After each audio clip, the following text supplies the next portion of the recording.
Operation सिंदूरच्या काळामध्ये Donald Trump यांनी सातत्याने भारताला अडचणीत आणणारी विधानं केली. ऑपरेशन सिंदूर पॉज झाल्यानंतर ही विधानं सुरू राहिली. आज भारत आणि अमेरिकेचे संबंध अक्षरशः रसातळाला गेलेले आहेत आणि अमेरिकी काँग्रेसला याची पूर्णपणे जाणीव आहे. अमेरिकेमध्ये वारंवार याचे पडसाद उमटताना दिसत आहेत.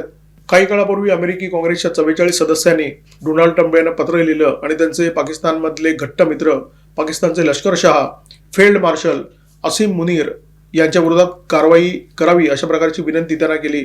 आसिम मुनीर यांना अटक करा आणि त्यांची अमेरिकेतली मालमत्ता फ्रीज करा अशा प्रकारचं आवाहन या सदस्यांनी डोनाल्ड ट्रम्प यांना केलेलं आहे. काल परवा अमेरिकी काँग्रेसमध्ये याची पुनरावृत्ती झाली.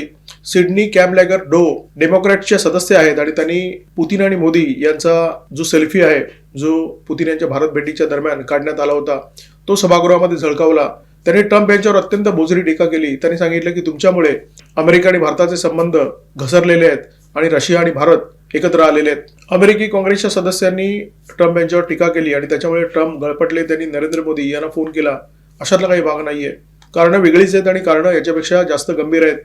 भारताला ट्रम्प आणि त्यांच्या सहकाऱ्यांनी सातत्याने धमक्या दिल्या, परंतु या धमक्यांचा काहीही उपयोग झाला नाही.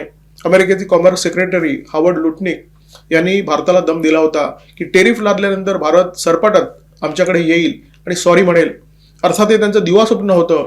हा त्यांचा स्वप्नदोष आहे, आता सिद्ध झालेला आहे. कारण भारतावर या कारवायांचा कोणताही परिणाम झालेला नाहीये. भारत अजिबात झुकलेला नाहीये.